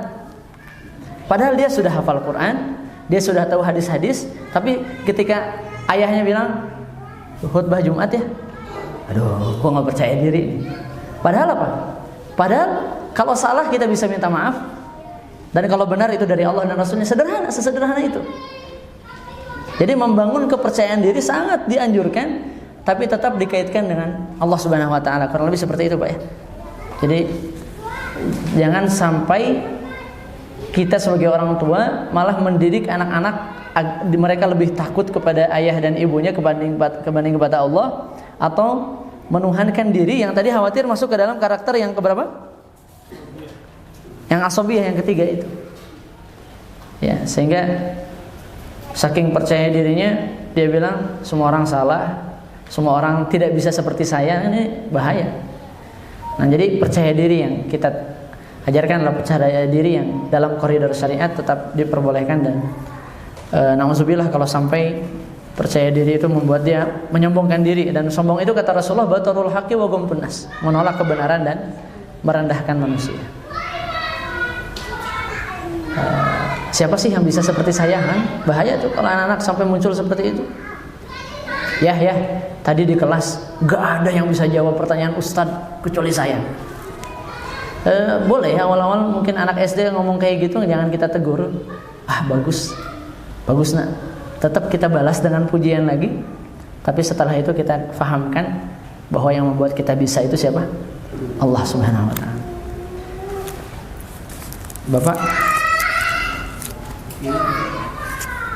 Ustaz disampaikan. Oh, boleh pilih. Silakan, Pak. Jadi seperti jodoh, boleh memilih, Pak. Buku ya? Baik. Silakan Ustaz Abu Hamasah.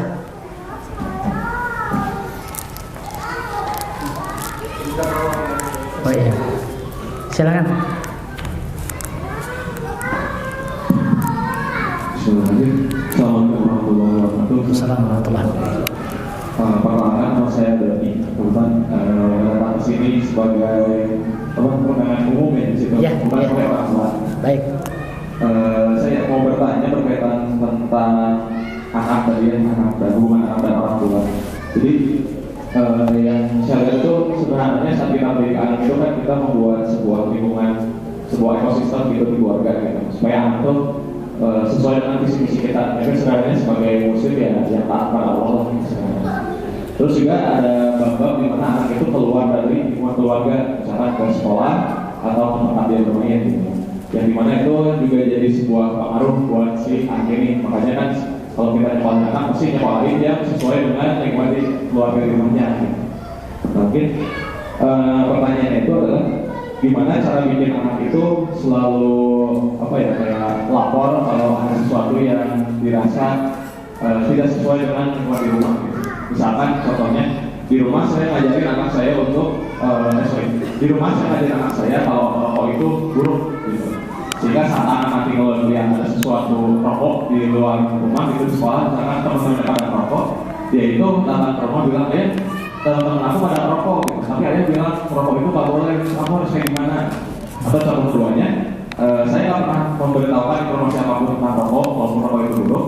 Terus anak saya ini di sekolahnya teman-temannya pada rokok dan dia doang yang rokok. Akhirnya dia datang ke rumah, ayah tadi banyak yang rokok itu apa, saya boleh nggak sih ngerokok kayak gitu. Nah maksudnya tadi gimana cara buat anak itu selalu lapor duluan ke kita sebagai orang tua sebelum dia ngambil tindakan yang dia nggak pernah kenal atau yang pernah kita larang. Betul. Masih bisa dicoba. Nah, beliau Syekh Urwan di dalam kitab ini juga menyebutkan tentang dua sebab utama munculnya akhlak yang buruk dari anak-anak kita. Yang pertama adalah al-qudwah as-sayyi'ah dan yang kedua adalah al-khilthah al-fasidah. Teladan yang buruk dan lingkungan yang buruk. Sehingga kedua hal ini dia dapatkan teladan yang baik, dalam hal ini tentunya ayah dan ibunya dan gurunya. Ya. Dan yang kedua adalah lingkungan yang baik. Nah, ini kembali lagi kepada jawaban yang tadi kita bahas di awal. Saya titip bonding yang kuat antara ayah dan anak. Ini paling penting. Gimana ayah itu? Ya pokoknya si anak itu merasa percaya kepada ayahnya. Jangan sampai terjadi perdebatan, tapi kata orang ini boleh ayah. Dan saya pernah ada kebocoran dari jamaah yang bilang bahwa anaknya masuk ke pesantren di SMP dan anehnya merokok. Dan anehnya itu diberikan rokok oleh gurunya. Artinya disuruh merokok. Bahkan di pesantren itu rokok itu wajib. Wajibun bil kudu. Wajib betul gitu. Artinya apa? Artinya ya tadi itu konsep baik dan buruk. Kita ajarkan konsep baik dan buruk harus. Dan kita ajarkan agar anak memilih yang baik begitu. Memang ini, tapi begini. Ayat yang pernah kita bahas di sini kalau nggak salah.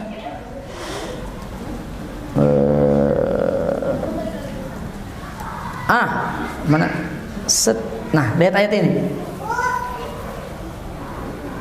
Istri dan anak-anak kita bisa jadi, bukan bisa jadi, tempatnya kesalahan. Seorang manusia pasti pernah berbuat salah kan? Gimana sikap ayah?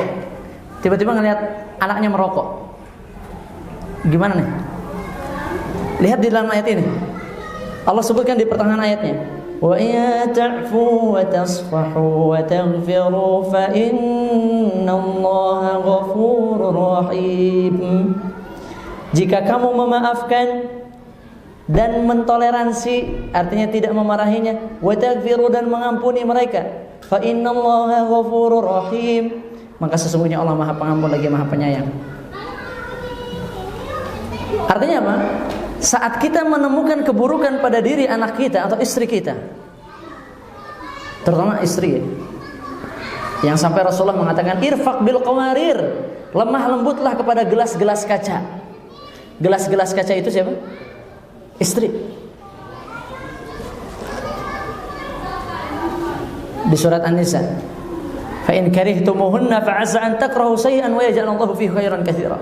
Jika kalian membenci istri-istri kalian karena ada keburukan dari mereka, bisa jadi Allah menjadikan kebaikan yang banyak di dalam. Artinya apa? Ingat konsep bagaimana Allah Maha Pengampun. Qala 'adzabi usibu bihi man asya. Katakanlah apa? Allah berkata, qala 'adzabi, azabku itu bisa menimpa siapa saja yang aku kehendaki, kata Allah. Tapi apa lanjutan ayatnya? Wa rahmati wasi'at kulla syai'. Tapi rahmatku, kasih sayangku luas dari segala sesuatu. Artinya apa? Dada ayah terutama, dada ayah kasih sayang dan memaafkannya itu lebih luas dari amarahnya. Sehingga saat anak-anak kita melakukan hal-hal yang tidak sesuai, luaskan dulu, baru kita tegur. Dan kalau kita sempat memarahi, setelahnya meminta maaf. Nah, ayah minta maaf sudah terlanjur memarahi, tapi ini bukti bahwa ayah sayang sama kamu. Ini nggak boleh dan nggak boleh. Kita harus bisa menanamkan kepada anak idealis, bukan egois. Idealis yang positif, di mana anak bisa tahu ini buruk dan tidak boleh.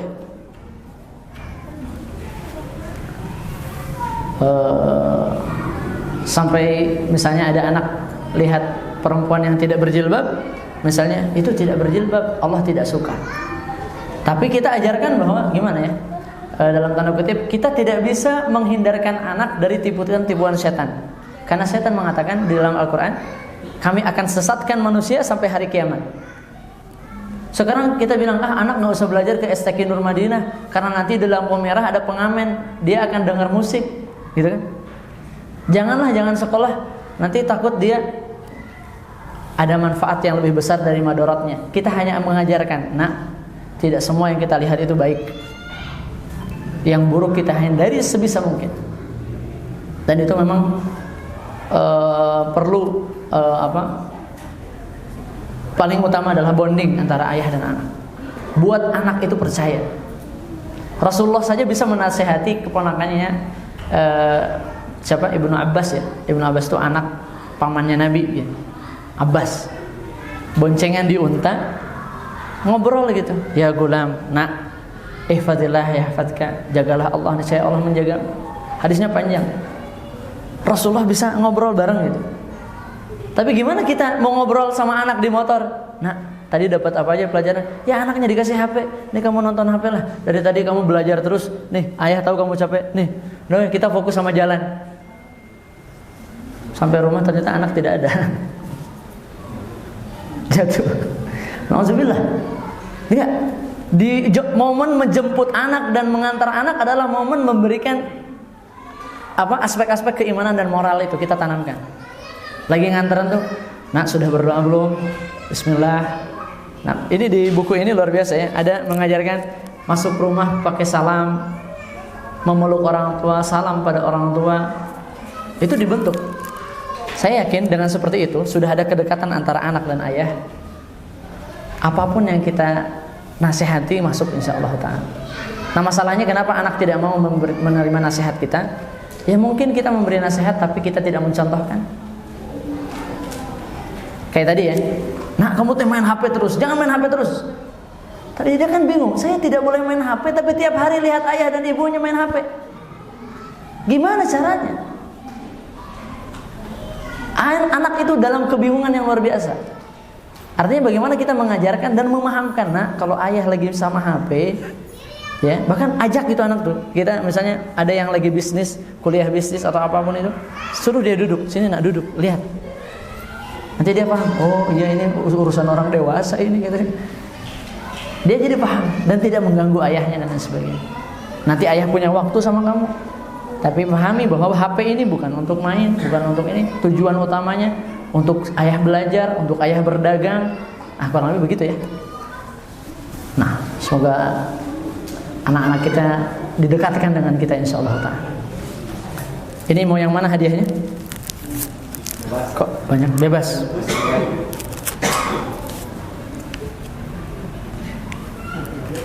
Benar-benar ingin hadiah? Tapi saya jawabnya agak singkat-singkat mungkin ya. Kalau pertanyaan, tapi kalau ada yang mau menambahkan atau apa juga silakan. Bunda-bunda, silakan bunda di belakang.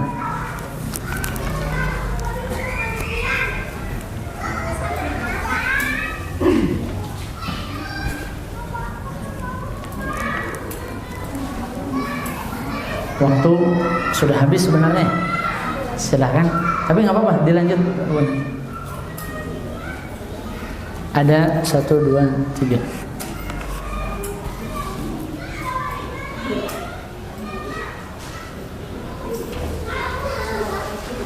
Waalaikumsalam. Tidak nyala ya? Nggak apa-apa, nggak apa-apa.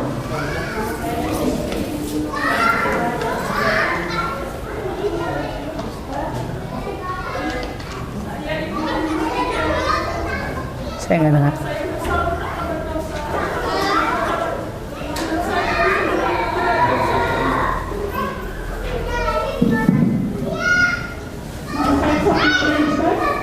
Orang tua dari santri Arya. Saya orang tua yang miskin ilmu dunia ekonomi. Tapi saya sering berharap bahwa ayah saya bisa mengangkat derajat kami orang tuanya Bahkan kami berharap dengan menyempurnakan area di tempat yang baik bisa menuntut kami sebagai mahasiswa Ustaz tidak masalah apakah kami salah Ustaz, apabila berharap seperti itu Ustaz. Kita Saya rasa tidak ada yang salah ya. Kita semua mengharapkan itu semua, betul. Kita mengharapkan anak kita untuk bisa mengangkat derajat kita di sisi Allah Subhanahu wa taala. Kita berharap termasuk hadis yang di mana anak itu menjadi pemberi syafaat bagi kita di alam kubur dan sebagainya. Hanya saja ingat perintah Allah tadi bahwa kita sebelum menjaga anak-anak kita, kita harus menjaga diri kita terlebih dahulu. Saya yakin doa ibu itu luar biasa ya.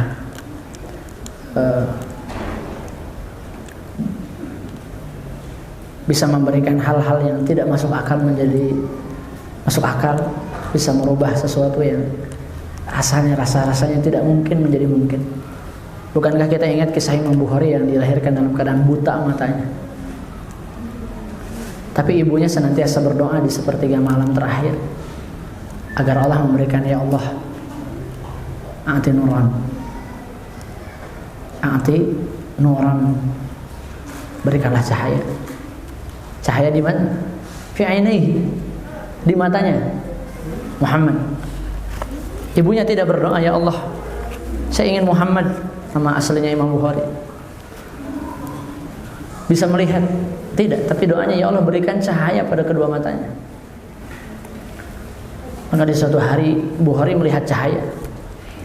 Dia bisa melihat, bahkan dia bisa menulis Sahih Bukhari sebagai kitab tersahih setelah Al-Quran.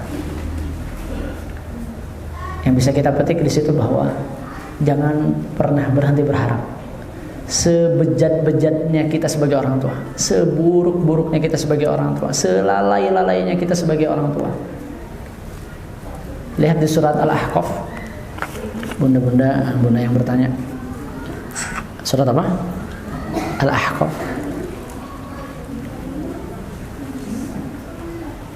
ayat 15.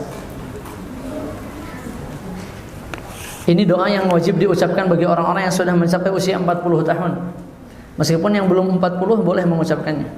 Doanya adalah Rabbi auzi'ni an ashkura ni'mataka allati an'amta 'alayya wa 'ala walidayya wa an a'mala salihan tardahu wa aslih li fi dhurriyyati inni tubtu ilaika wa inni minal muslimin. Perhatikan doanya. Surat apa ini? Al-Ahqaf 15. Mohon ini doa yang wajib dibaca oleh para orang tua, terutama orang tua yang sudah mencapai usia 40 ke atas. Ya Allah, berikanlah aku petunjuk, auzi'ni an ashkura ni'matak, agar aku bisa bersyukur atas nikmat-nikmat allati an'amta 'alayya, yang Kau berikan kepadaku, wa 'ala walidayya, dan kepada kedua orang tuaku, wa an a'mala salihan tardahu, dan agar aku bisa beramal soleh yang Kau ridhai, wa aslih li fi dzurriyyati. Perhatikan kalimatnya, ya Allah, dan perbaikilah harapan orang tua, keturunan-keturunanku. Tapi ditutup dengan inni tubtu ilaika wa inni minal muslimin. Sesungguhnya aku bertobat kepadamu, ya Allah, kembali kepadamu, dan termasuk orang-orang muslim. Artinya apa? Islahul aulad bitaubatil abawain. Diperbaikinya anak-anak kita dengan taubat kedua orang tuanya. Inni tubtu ilaika wa inni minal muslimin. Aku bertobat kepadamu, ya Allah. Saya tahu saya orang tua yang buruk. Saya ayah yang enggak bisa jadi contoh. Saya kurang ngasih waktu untuk anak-anak. Saya masih suka marah-marah. Saya masih ini. Tapi saya bertobat, ya Allah, dari semua keburukan saya. Tolong perbaiki anak-anak saya. Jangan keburukan saya ditiru oleh anak-anak saya. Ini harapan-harapan yang baik, saya rasa. Semoga kita tidak putus harapan. La taqnatu min rahmatillah, jangan putus asa dari rahmat Allah. Semoga Allah merahmati anak-anak kita.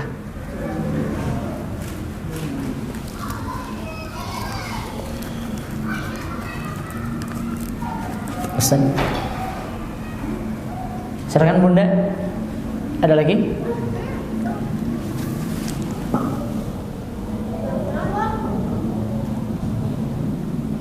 Dua lagi ya. Pas ya? Baik, silakan. Bismillahirrahmanirrahim. Assalamualaikum warahmatullahi wabarakatuh. Tadi Ustaz perihal sholat, kan tadi kalau usia 10 tahun itu kalau tidak salah harus tadi dipukul ya. Kalau masalah sholat itu misalnya di usia 10 tahun itu masih misalnya tidak 5 waktu, apakah tetap dipukul itu misalnya maksudnya belum 5 waktu, belum full, masih misalnya subuhnya kesiangan.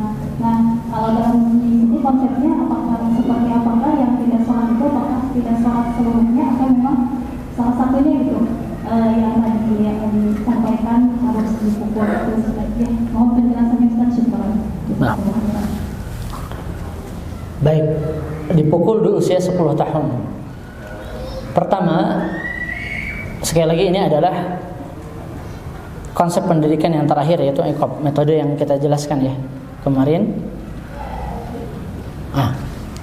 Tapi sebelumnya saya sekadar mengingatkan ya, bahwa pertama kita harus memberikan teladan.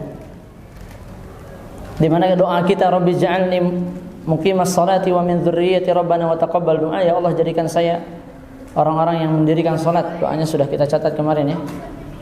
Nah ini. Dan keturunanku. Artinya apa?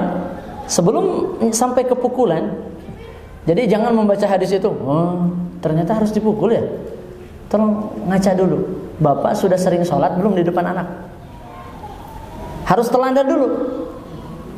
Ayah dan bunda harus sering sholat sampai mungkin pada titiknya ayah dan bunda ditanya sama anak, kok ayah sholat terus sih? Ada sholat-sholat sunnah yang perlu kita banyak kerjakan di rumah. Sampai nanti anak mungkin usia 5 tahun tuh sudah tahu bahwa ayahnya saat orang-orang sudah langsung keluar dari masjid, dia akan duduk tenang karena dia tahu. Ditanya sama ibunya, mana Abi? Mana ayah? Jawabannya sholat sunnah. Dia tahu bahwa setelah sholat wajib itu ada sholat sunnah. Dengan apa itu? Dengan teladan dan pembiasaan nanti. Diajarkan terus menerus. Baru ditanamkan nasihat masuk usia 7 tahun, 8 tahun, 9 tahun salat itu wajib, salat itu wajib. Pas usia 10 tahun barulah seperti itu. Nah nanti ya ketika sudah balik itu 5 waktu itu harus dikerjakan. Artinya nggak boleh bolong-bolong. Satu saja salat tertinggal teramalkan hadis itu. Karena Allah Subhanahu wa taala, Rasulullah sallallahu alaihi wasallam mengatakan bahwa telah diwajibkan bagiku 5 salat yang wajib. Tidak boleh kita memilih salah satu. Pahamkan kepada anak-anak, enggak boleh kita bilang, misalnya dia udah usia 10 tahun dia bilang, "Ayah, hari ini aku cuma salat zuhur dan asar." "Oh, bagus, Nak. Salat zuhur dan asar bagus. Nanti kita latihan ya, maghrib, isya sama subuhnya." Seakan-akan itu bagus. Tapi ya boleh bilang bagus, tapi Nak, apa kalau itu sesuatu yang wajib? Kamu harus dikodok. Kita paham tidak kodok sholat itu fikihnya seperti apa? Bukankah Rasulullah pernah mengkodok sholat ba'diyah zuhur setelah asar? Karena sholat sunnah. Karena Rasulullah sudah terbiasa. Dan Rasulullah pernah mengkodok sholat subuh setelah terbit matahari ketika mengamanahkan Bilal untuk jaga-jaga saat itu dengan para sahabat. Rasulullah memerintahkan Bilal, kamu yang berjaga, jangan tidur, kita tidur. Ternyata apa yang terjadi? Bilal ketiduran. Ketika bangun, Rasulullah bertanya kepada Bilal, apa yang kau lakukan Bilal? Aku ketiduran Rasulullah. Sudah terbit. Rasulullah tidak langsung mengatakan ayo kita sholat. Rasulullah bilang kita pindah dulu ke depan karena tempat ini ada setannya. Kita pindah ke depan. Penting ini hijrah. Kita pindah ke depan, baru kita melaksanakan sholat. Ini sholat itu adalah melaksanakan sholat di luar waktunya karena tertinggal. Tapi bukannya ada hadis di mana Aisyah mengatakan kunna nu'maru biqada'is shiyami wa la nu'maru biqada'is shalah. Kami diperintahkan untuk mengqada saum dan tidak diperintahkan untuk mengqada salat. Cek hadis itu yang mengatakan siapa? Aisyah. Kunna di sini kembali kepada perempuan. Iya, perempuan tidak perlu mengqada salatnya kalau haid. Tapi laki-laki nuhoream qada salat itu wajib. Anak itu harus ditanamkan. Kamu enggak salat subuh tadi? Salat. Idza nama ahadukum, kalau seseorang tidur kata Rasulullah, falyusalli hina dzakaraha, hendaklah dia salat ketika dia ingat. Ya, jangan gini. Anak kita usia 10 tahun tertidur, bangun-bangun jam kita pulang dari masjid, kamu kemana? Dari tadi ayah tungguin di masjid. Kamu nggak ke masjid? Ketiduran ayah. Ya udah, besok nggak boleh kayak gini lagi ya. Itu salah. Tapi apa yang kita kerjakan? Salat sekarang nak. Kodok dikodok. Salat itu wajib. Apa kata Rasulullah? Falyusalli hina dzakaraha. Salat kamu cepat wudu. Salat. Tapi ayah udah bukan waktu subuh. Ya memang salah ini. Besok nggak boleh diulangi lagi. Tapi tetap harus salat. Sampai lagi sakit pun tetap harus diajarin salat. Salat berbaring, cara salat sambil duduk. Ayah kan aku sakit, boleh nggak 2 kali salatnya? Nggak boleh. Jangan bilang, oh iya ya, la yukallifullahu nafsan illa wus'aha. Allah tidak membebani kecuali yang dimampukan gitu. Jadi, ayah bunda mohon pendidikan kita dirubah kalau masih ada konsep-konsep seperti itu, sehingga anak itu mengira boleh bolong-bolong dan kita tidak ada hukuman pukulan. Nggak boleh. Hukuman pukulan itu juga, lihat kalau anak itu tertidur atau memang terlupakan, jangan dihukum. Tapi kalau betul-betul dia menentang, melawan, ini baru pukul. Dan pukulannya juga pukulan yang tidak membuatnya trauma dan tidak adanya bekas yang membuatnya bekasnya itu parah begitu ya, dalam tanda kutip meninggalkan luka begitu. Bahkan sebagian ulama ada yang mensyarah hadis itu, fadribhu bisiwak. Pukullah anak itu dengan siwak sikat gigi gitu. Kamu nggak sholat, ayah pukul pakai sikat gigi, anak kita ketawa ya. Tapi betul itu ada sebagian ulama yang mensyarah hadis itu bahwa pukulan yang ghairu mubarrih, yang tidak membuat trauma, adalah pukulan dengan rotan yang kecil. Dan memukul adalah bagian dari pendidikan. Istri yang tidak taat pun kan dipukul ketiganya. Ya, setelah yang pertama dinasihati tidak mau pisah ranjang masih tidak taat juga, pukul istri itu. Jadi memukul adalah bagian dari pendidikan sebagai solusi terakhir, bukan solusi pertama. Ini pukul dulu baru nasihat. Dengekeun mana? Dipukul dulu baru dengekeun, enggak akan bisa. Nah, begitu benar. Nah, tidak ada. Sapi. Bunda yang di belakang satu lagi ya, silakan. Ini saya harapannya ada tambahan-tambahan, tapi dari tadi pertanyaan terus, itu tidak apa. Silakan Bunda, mikrofonnya diberikan sebelah.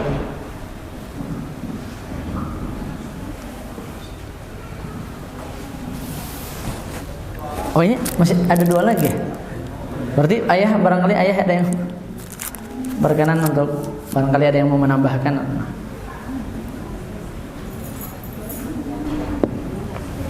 Silakan Bunda. Ada sebentar lagi zuhur ya. Saya mohon maaf.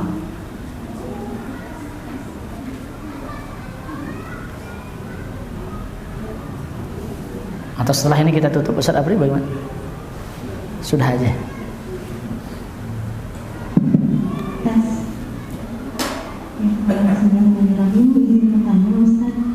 Anak saya usia 9, ada yang usia 9 tahun, ada yang usia 10 tahun. Ada yang 2 tahun? 9 dan 10. 9 dan 10. Iya. Nah, bagaimana cara menangani atau menasehati anak yang berbohong, Ustaz? Jadi sempat ketahuan anak saya itu, saya tanya udah sholat belum? Dia jawab sudah. Tapi saya tahu ternyata dia belum sholat gitu, jadi ketahuan bohong. Padahal dulu waktu masih kecilnya tuh diajak sholat bareng berjamaah seperti gitu, Ustaz. Dan sudah tahu juga Allah Maha melihat ya, Maha mengetahui. Nah tapi anak ini berbohong, mungkin sudah beberapa kali berbohong seperti itu, Ustaz. Ya, syukur. Baik. Sebenarnya ada yang saya ingin bahas di bulan depan, dan itu masih berkaitan dengan akhlak. Di sini Syekh Olwan menjelaskan ada 4 sifat yang betul-betul sebagai karakter utama sifat-sifat yang buruk. Salah satunya beliau sebutkan adalah berbohong. Tapi ya, anak-anak yang belum balik saat mereka berbohong, bunda yang dirahmati oleh Allah, pahamilah bahwasanya mereka itu bukan berbohong. Saat mereka tidak paham tentang konsep kebohongan dan kejujuran, mereka hanya membela diri. Contoh misalnya anak usia 7 tahun gitu ya, atau 6 tahun, main HP-nya udah 5 menit. Ayo udahan. Dia bilang, belum 5 menit. Padahal kita tahu sudah 5 menit. Apa dia berbohong? Tidak, dia hanya ingin nambah waktu bermainnya begitu. Sama seperti dia mengatakan saya sudah sholat, bukan karena dia malas atau karena dia mau berbohong, tapi bisa jadi kalau dia jawab saya belum sholat, dia harus sholat, sementara dia ada sesuatu yang apa? Yang sedang dikerjakannya tuh, entah main sama teman-temannya, dia nggak mau ninggalin aktivitasnya itu. Jadi dia itu mengatakan saya sudah sholat bukan karena dia mau berbohong, tapi karena dia nggak mau ninggalin aktivitasnya. Nah, bagaimana kita caranya meyakinkan dia bahwa sholat itu tidak mengganggu aktivitasnya? Ini sama sepertinya seperti anak yang ditanya lapar atau tidak, dia bilang kamu lapar nggak? Enggak, aku nggak lapar, aku kenyang. Tapi dia pegang perut terus lemas banget. Itu teh lapar, tapi dia bilang saya nggak lapar. Kenapa? Bisa jadi dia lihat makanan banyak yang dia tidak sukai. Bisa jadi dia tidak suka masakan bundanya misalnya. Bisa jadi memang ada faktor-faktor yang lainnya. Jadi kita lihat faktor-faktor anak itu berbohong. Apakah memang dia berbohong atau dia ingin membela diri? Saat dia ingin membela diri dalam tanda kutip, ada hal-hal yang tidak ingin dia tinggalkan, maka kita fahamkan kepada dia bahwa sesuatu itu tidak akan mengganggu, sholat itu tidak akan mengganggu. Tapi perlu kita terus fahamkan. Jadi selama dia ya ini usia 9 sampai 10, Allah alam ya, ada yang sudah balik, ada yang belum. Tetap kita harus fahamkan. Dan ini adalah akhlak yang merupakan pembuka dari akhlak buruk yang lainnya, bohong. Rasulullah mengatakan, hindarilah kebohongan, karena kebohongan mengantarkan kepada kedurhakaan, dan kedurhakaan mengantarkan seseorang kepada neraka. Bahkan termasuk ciri-ciri orang munafik. Saya rasa kalau anak bunda belum balik usia 9 sampai 10 tahun, kita masih bisa toleransi, tasfah, bertoleransi dengan tetap memahamkan. Tapi kalau anak-anak sudah masuk ya dalam tanda kutip, saya belum tahu nih sudah balik atau belum ya. Silakan bunda cek ya, sudah balik atau belumnya. Tapi kalau anak itu sudah balik, terus harus dipahamkan tentang berbohong itu tidak boleh. Dan kita katakan dengan bukti-bukti. Bunda tahu kamu belum sholat kan, dari tadi kamu main, terus kamu ngerjain PR, terus kamu begini. Bunda tahu kamu belum sholat. Yuk nak, kita jujur sama Allah. Yuk sholat, temenin sama bunda. Dan nggak apa-apa begitu. Jadi dalam tanda kutip, kita harus tahu dulu anak itu bohong karena betul-betul ingin bohong atau karena ada sebab-sebab yang lain. Karena begitu. Jadi jangan cap anak kita pembohong. Kalau ada kejadian seperti itu, bisa jadi anak kita memang lagi nggak mau nih diganggu gitu dalam tanda kutip seperti itu. Mohon maaf waktunya sudah azan ini, jadi mohon maaf sekali, sangat molor. Dan hadiah ini buat siapa? Buat Ustadz Apri. Bunda mau yang mana? Ada yang dikadoin atau yang bunda yang tadi bertanya? Yang ini? Oke. Buat bulan depan aja. Yeah. Bunda mohon maaf, dan kepada panitia juga mohon maaf ini waktunya ternyata zuhurnya lebih cepat. Dan terima kasih atas perhatiannya semuanya. Semoga ini menjadi peringatan dan pengingat buat saya pribadi dan buat kita semua insyaallah taala, bagi para calon ayah, bagi para ayah, para ibu atau calon ibu, dan bagi anak-anak kita semuanya. Amin ya Allah ya rabbal alamin. Billahi taufiq wal hidayah wa ridha wal inayah. Subhanakallahumma wa bihamdika asyhadu an la ilaha illa anta astaghfiruka wa atubu ilaik. Assalamualaikum warahmatullahi wabarakatuh.